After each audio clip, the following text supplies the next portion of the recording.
नमस्कार, मंडल news bulletin में आपका स्वागत है। आइए पेश करते हैं आज के कुछ प्रमुख व मुख्य समाचार। अब तक यदि आपने मंडल न्यूज के इस चैनल को लाइक व सब्सक्राइब नहीं किया है तो जल्द से जल्द इस चैनल को लाइक व सब्सक्राइब जरूर कर दें।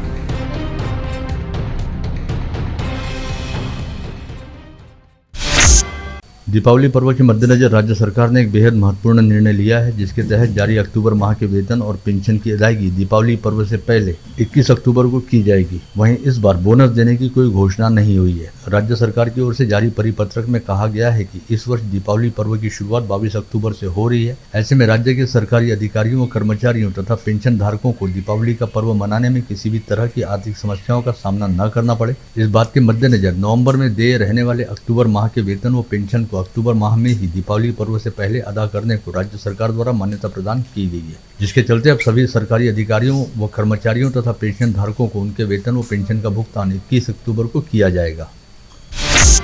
अमरावती शहर के नागपुर रोड स्थित शंकर मंदिर संस्थान की 2 एकड़ जमीन धर्मादाय आयुक्त की अदालत में खुली नीलामी के तहत बिल्डर श्रीकांत धर्माले द्वारा 10 करोड़ 1,21,000 रुपए में खरीदी गई। लेकिन एक आपत्ति धारक की इस मामले में सुनवाई जारी रहने से अभी आदेश जारी होना बाकी है। नागपुर रोड पर रहाटगांव के पास लिंगायत समाज का शंकर मंदिर संस्थान है, जिसके वर्तमान अध्यक्ष पूर्व सांसद अनंत गुड़े हैं। इस धार्मिक संस्थान के पास 11 एकड़ जमीन उनकी मालकी की है, लेकिन मंदिर का भाग राष्ट्रीय महामार्ग में चला जाने की वजह से उसका आधा हिस्सा टूट गया। सोमवार को इसी 2 एकड़ जमीन की नीलामी हुई। ओपन बोली में श्रीकांत धर्माले की बोली सबसे ऊंची रहने से कोर्ट ने उसे मंजूर किया, लेकिन चूंकि इस समय एक आपत्ति को लेकर सुनवाई अदालत में जारी है, जिसके चलते बिल्डर धर्माले द्वारा ऊंची बोली लगाए जाने के बाद भी उसे कोर्ट में रकम अदा करने हेतु समय मिलने की मांग की जाने वाली है। वलगांव रोड स्थित पैराडाइज कॉलोनी के भूखंडों की नीलामी प्रक्रिया शहर के अन्य लेआउट के भूखंडों की नीलामी एक साथ करने के लिए रद्द की गई। शहर के सभी भूखंडों की नीलामी अब दिवाली के बाद की जाएगी, ताकि उन सभी लेआउट का फंड से विकास हो सके। ऐसा मनपा आयुक्त प्रवीण आष्टीकर द्वारा बताया गया है। महानगर पालिका द्वारा वलगांव रोड स्थित ट्रांसपोर्ट नगर के पास स्थित 6 भूखंडों की नीलामी के लिए विगत सितंबर माह में ई निविदा जारी की गई थी, लेकिन इसकी नीलामी होने से पहले ही इसे मनपा आयुक्त आष्टीकर ने रद्द कर दिया था। वहीं 14 अक्टूबर को इन निविदाओं को खोला जाना था, परंतु 12 अक्टूबर को इसे रद्द कर दिया गया। इस बारे में आयुक्त आष्टीकर ने बताया कि मनपा क्षेत्र में करीब 100 भूखंड हैं और लेआउट के इन सभी भूखंडों को एक साथ नीलाम करने पर बड़ी रकम जमा होती है। उसी पैसे से उस लेआउट का विकास किया जा सकता है। राज्य के पूर्व मंत्री व कांग्रेस विधायक यशोमती ठाकुर ने अंधेरी पूर्व उपचुनाव से भाजपा के मैदान छोड़ने पर ताना मारा। उन्होंने कहा कि भाजपा की यहां पर दाल नहीं गलने वाली थी, इसलिए उसने अपने कदम पीछे हटा लिए। कांग्रेस के पार्टी अध्यक्ष चुनाव के लिए हुए मतदान पश्चात मुंबई में मीडिया से बात करते हुए पूर्व मंत्री यशोमती ठाकुर ने विविध मुद्दों पर विचार व्यक्त किए। उन्होंने कहा कि अंधेरी विधानसभा चुनाव में शिवसेना की ऋतुजा लटके की जीत पहले से निश्चित थी। पहले तो भाजपा ने लटके के रास्ते में रोड़े अटकाए और फिर हार दिखते ही मैदान छोड़ दिया। विदर्भ क्षेत्र में शामिल नागपुर, भंडारा, गोंदिया, चंद्रपुर व वर्धा जिले की कुल 142 ग्राम पंचायतों के चुनावी नतीजे कल सोमवार 17 अक्टूबर को घोषित हुए, जिसमें सर्वाधिक 61 ग्राम पंचायतों पर कांग्रेस ने अपनी जीत का दावा किया है। वहीं 60 स्थानों पर भारतीय जनता पार्टी ने, 12 स्थानों पर राष्ट्रवादी कांग्रेस ने, 4 स्थानों पर ठाकरे गुट ने व 11 स्थानों पर शिंदे गुट ने अपना दावा पेश किया। इसके अलावा 11 स्थानों पर निर्दलीयों का पलड़ा भारी रहा। संत गाड़गे बाबा अमरावती विद्यापीठ के सीनेट का कार्यक्रम कल सोमवार 17 अक्टूबर को घोषित कर दिया गया, जिसके मुताबिक अगले महीने 20 नवंबर को सीनेट सदस्यों का चुनाव करने हेतु मतदान कराया जाएगा। इस चुनाव के लिए 27 अक्टूबर तक इच्छुकों द्वारा नामांकन पेश किए जा सकेंगे और 4 नवंबर को नामांकन वापस लेने का अवसर मिलेगा। ऐसे में अगले कुछ दिनों में सीनेट चुनाव को लेकर संभाग के 5 जिलों में अच्छी खासी धूमधाम दिखाई देगी। शहर के गर्ल्स हाई स्कूल चौक स्थित नवजीवन हॉस्पिटल को national accreditation board for hospitals and health care providers द्वारा NABH फाइनल की मान्यता व अधिस्वीकृति मानांकन प्रदान किया गया। NABH की फाइनल मान्यता प्राप्त अमरावती शहर सहित जिले का यह पहला व एकमात्र अस्पताल है। ऐसे में स्थानीय चिकित्सा जगत में नवजीवन हॉस्पिटल के संचालक डॉक्टर गोविंद लाहौटी व डॉक्टर आबा लाहौटी का अभिनंदन किया जा रहा है और उन्हें बधाइयां मिलने का सिलसिला शुरू हो गया है। IAS अधिकारी तुकाराम मुंढे द्वारा स्वास्थ्य सेवा तथा स्वास्थ्य अभियान महकमे के आयुक्त पद का स्वीकार करने के बाद विभाग के अधिकारियों और कर्मचारियों को अनुशासित करने हेतु एक के बाद एक नए नियम जारी किए जा रहे हैं, जिसके तहत एक नया परिपत्रक जारी करते हुए कहा गया कि छुट्टी वाले दिन भी कोई स्वास्थ्य अधिकारी या कर्मचारी अपने नियुक्ति वाले मुख्यालय को बिना अनुमति छोड़कर कहीं बाहर नहीं जा सकेगा और बेहद अपवादात्मक स्थिति में ही लगातार 3 दिनों की छुट्टी मंजूर की जाएगी। साथ ही यह भी कहा गया कि एक स्वास्थ्य महकमे के वरिष्ठ अधिकारियों द्वारा अलग अलग मुख्यालयों में अकस्मात भेंट देते हुए आवश्यक जाँच पड़ताल की जाएगी। अगले मंगलवार 25 अक्टूबर को दीपावली के दूसरे दिन सूर्य ग्रहण होने से लोग बाग उस हिसाब से तैयारी में लगे हैं। पुरोहितों ने जहां ग्रहण के नियम कायदे के पालन करने पर जोर दिया है, वहीं वैज्ञानिकों ने भी सूर्य ग्रहण अनुभव के लिए तैयारी की है। अमरावती में अंतरिक्ष के अध्ययनकर्ता विजय गिरिलकर एवं अन्य लोगों ने दिन के समय खंडग्रास सूर्य ग्रहण का नजारा देखने का आह्वान किया है। साथ ही बताया गया है कि अमरावती में करीब 1 घंटे तक खंडग्रास सूर्य ग्रहण दिखाई देगा। वहीं पूरे महाराष्ट्र में ग्रहण का केवल 10% हिस्सा ही देखा जा सकेगा।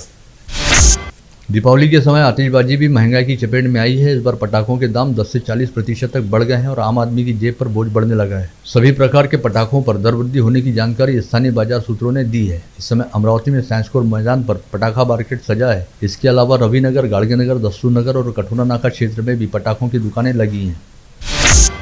दीपावली पर्व के मद्देनजर कल 19 अक्टूबर से आगामी 31 अक्टूबर तक राज्य परिवहन के अमरावती विभाग ने पुणे से विद्यार्थियों व अन्य लोगों के अमरावती आने जाने के लिए साधारण व शिवशाही बसों की अतिरिक्त व्यवस्था की है। इसके लिए साधारण बसों का किराया 955 रुपये व शिवशाही बसों का किराया 1420 रुपये रखा गया है। इन सभी बसों के लिए अग्रिम आरक्षण की सुविधा भी उपलब्ध है। हर साल किसानों की दीपावली नगद फसल मानी जाती सोयाबीन की उपज पर निर्भर करती है, किंतु इस वर्ष अतिवृष्टि ने जिले के अधिकांश किसानों का दिवाला निकाल दिया है। कई क्षेत्रों में प्रति एकड़ औसत 3 से 4 क्विंटल सोयाबीन जैसे तैसे हाथ में आया है, लेकिन अतिवृष्टि की वजह से बारिश में पूरी तरह से सोयाबीन की फसल भीग गई है। ऐसे में बाजार में सोयाबीन को अपेक्षित दाम नहीं मिल रहे, जिसके चलते किसानों द्वारा बाजार समिति में किसानों की आवक गिने चुने पैमाने पर की जा रही है। जहां इससे पहले 1 से 15 अक्टूबर के बीच बाजार में 1 लाख क्विंटल से अधिक सोयाबीन की आवक होती थी, वहीं इस वर्ष विगत 17 दिनों के दौरान बाजार में केवल 27,000 क्विंटल सोयाबीन बिक्री के लिए लाया गया। सोयाबीन का सीजन शुरू होते ही सोयाबीन के दामों में प्रति क्विंटल 1,000 रुपये की कमी आई। इस बार सोयाबीन के लिए न्यूनतम समर्थन मूल्य 4,300 रुपये प्रति क्विंटल तय किया गया था, लेकिन इसके बावजूद सोमवार को बाजार समिति में सोयाबीन की बिक्री न्यूनतम 3,800 रुपये प्रति क्विंटल की दर पर हुई। चूंकि अब तक नाफेड़ की खरीदी के लिए ऑनलाइन पंजीयन शुरू नहीं हुआ है, ऐसे में सोयाबीन के दामों में अब तक उछाल नहीं आया है, जिसकी वजह से पैसों की जरूरत रहने वाले किसानों को निजी व्यापारियों के हाथों अपनी उपज औने पौने दाम पर बेचनी पड़ रही है। अमरावती शहर का हिस्सा रहने वाले बडनेरा परिसर की जूनी बस्ती में विगत करीब 82 वर्षों से दीपावली पर्व के अवसर पर रामलीला के मंचन की परंपरा चली आ रही है। इसके तहत इस वर्ष सोमवार 17 अक्टूबर से सावता मैदान पर रामलीला का मंचन शुरू हुआ, जो अगले सोमवार 24 अक्टूबर को लक्ष्मी पूजन वाले दिन तक चलेगा। पश्चात मंगलवार 25 अक्टूबर की शाम 6:30 बजे बड़ी धूमधाम के साथ नरकासुर का दहन किया जाएगा। यह आयोजन सावता युवक मंडल द्वारा संचालित सार्वजनिक श्री राम विजय महोत्सव समिति द्वारा किया गया है। शहर में दानवीर समाज सेवक के रूप में विख्यात युवा उद्योजक नितिन कदम द्वारा कल बुधवार 19 अक्टूबर को अपनी संकल्प संस्था के जरिए संकल्प जनाधार समारोह का आयोजन किया जा रहा है, जिसमें बेरोजगार युवाओं को स्वयं रोजगार करने हेतु हाथ ठेले प्रदान किए जाएंगे। साथ ही आर्थिक सहायता और जरूरी सामग्री भी प्रदान की जाएगी। उद्योजक नितिन कदम हमेशा ही अपनी संकल्प बहुउद्देशीय संस्था के जरिए विभिन्न सामाजिक उपक्रम चलाते रहते हैं, जिसके तहत वे हमेशा समाज के जरूरतमंद तबकों व घटकों के लिए हर तरह की सहायता उपलब्ध कराते हैं।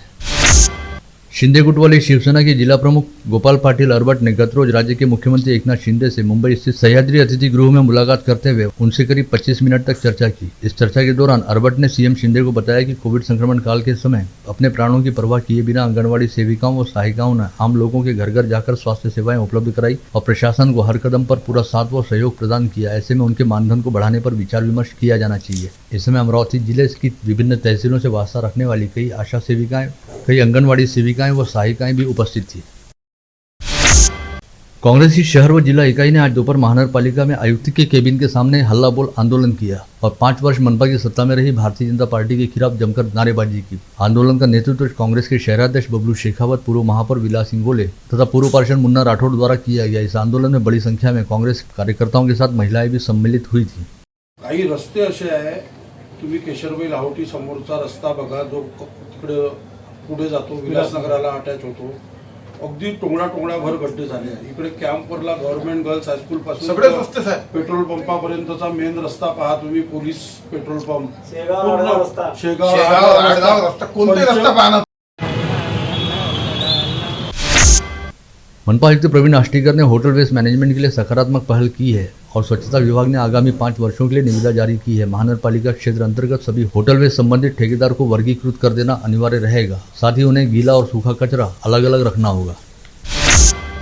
प्रहार जनशक्ति पार्टी के महानगर प्रमुख बंटी रामटेके के जन्मदिवस के अवसर पर आज सांस्कृतिक भवन में प्रहार जनशक्ति पार्टी व बंटी रामटेके मित्र परिवार की ओर से विभिन्न कार्यक्रम आयोजित किए गए। इस समय भव्य रक्तदान शिविर का आयोजन भी किया गया। चिरुडी गांव में रहने वाली कविता मरसकोल्हे को आत्महत्या के लिए प्रेरित करने वाले आरोपियों को तत्काल गिरफ्तार किया जाए, इस मांग को लेकर बिरसा क्रांति दल के सदस्यों ने जिलाधीश व पुलिस अधीक्षक को ज्ञापन सौंपा।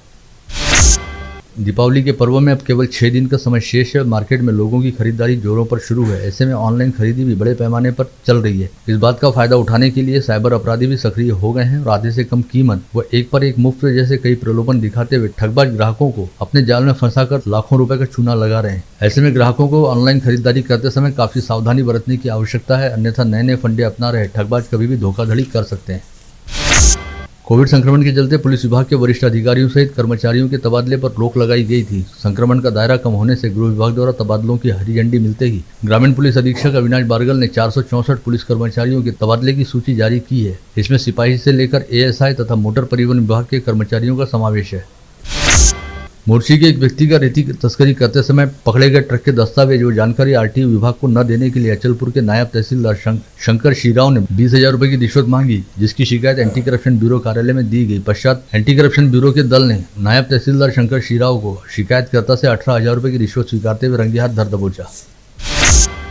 अमरावती शहर में बीती रात एक साथ 2 जगहों पर चोरी की घटनाओं को अंजाम दिया गया। चोरों ने सिटीकोट वाली पुलिस थाने के अंबादेवी रोड स्थित अलसपुरकर मार्केट के सामने मुंह पर स्कार्फ बांधकर आई 2 महिलाओं ने झाड़ू खरीदने गई महिला के पास से करीब 61,800 रुपए के गहने व अन्य सामग्री चुरा लिए। इसी तरह राजापेट पुलिस थाना क्षेत्र के गोपाल नगर स्थित साई कृपा अपार्टमेंट में करीब 94,000 रुपए का माल चुराया गया। पुराने विवाद को लेकर 3 आरोपियों ने सौरभ बेंडे व अतुल भिलकर इन 2 लोगों पर लाठियों से हमला करते हुए उनकी हत्या करने का प्रयास किया। यह घटना राजापेट पुलिस थाना क्षेत्र के मारुति नगर परिसर में घटित हुई। इस मामले में पुलिस ने अक्षय बाबुलकर नामक आरोपी को गिरफ्तार कर लिया है, वहीं उसके 2 साथी फरार हैं। गाड़गनगर परिसर में एक कैफे के सामने नाबालिग लड़कों के एक समूह ने 3 नाबालिग लड़कों को जमकर पीटा, जिसके बाद फिरौती मांग कर दहशत निर्माण करने का प्रयास भी किया। इस घटना में 3 नाबालिग लड़के घायल हो गए। गाड़गनगर पुलिस थाना क्षेत्र के नौसारी स्थित देशी शराब की दुकान में 2 आरोपी शराब पीने पहुंचे। काफी देर होने पर दुकान के कर्मचारी ने उन्हें वहां से जाने कहा। इस बात पर हुए विवाद में दोनों आरोपियों ने सुनील साहू के सिर पर कांच की बोतल फोड़ दी। शिकायत मिलने पर पुलिस ने एजाज शाह व मुबीन खान नामक 2 आरोपियों को नेर परसों पंचायत से गिरफ्तार किया। पुलिस आयुक्त के विशेष दल ने फ्रेजरपुरा पुलिस थाना क्षेत्र के महादेवखोरी हनुमान मंदिर के पास तथा राजापेट पुलिस थाना क्षेत्र के चिचफैल परिसर में चल रहे 2 जुआ अड्डों पर छापा मारा और दोनों स्थानों से करीब 11 जुआरियों को गिरफ्तार करते हुए उन्हें आगे की कार्रवाई के लिए संबंधित पुलिस थानों के हवाले किया। कोल्हापुरी गेट पुलिस थाना क्षेत्र के शंकर नगर में रहने वाले उमाले परिवार के सदस्य अपने घर के दरवाजे में ताला लगाकर रिश्तेदार के यहाँ गए थे, जहां से वापस लौटने पर घर के दरवाजे का ताला कुंडी टूटा हुआ दिखाई दिया। पश्चात पता चला कि किसी अज्ञात चोर ने घर में घुसकर सोने चांदी के गहने व नगद रुपए समेत कुल 71,000 रुपए का माल चुरा लिया। कोल्हापुरी गेट पुलिस मामले की जाँच कर रही है। चंद्रजना घाट पुलिस थाना क्षेत्र में रहने वाली एक नाबालिग लड़की का अपहरण करने के मामले में पुलिस ने आरोपी आबिद खान शहादत खान को मध्य प्रदेश के भोपाल से गिरफ्तार किया और अपहरण की गई लड़की को भी आजाद करने में सफलता प्राप्त की। 11 मवेशियों को कटाई के लिए लेकर जा रही टाटा जेनॉन गाड़ी गड्ढे में पलटकर उलट गई। इस हादसे में 3 गायों की मौके पर ही मौत हो गई। पुलिस द्वारा हाथ दिखाए जाने के बाद चालक ने तूफान गति से वाहन भगाते हुए मौके से निकल भागने का प्रयास किया। इसी प्रयास में यह हादसा हुआ। आप देख रहे थे मंडल न्यूज बुलेटिन। हमारे चैनल को लाइक करें, शेयर करें और हाँ, सब्सक्राइब करना ना भूलें। कल होगी आपसे फिर मुलाकात, तब तक के लिए धन्यवाद।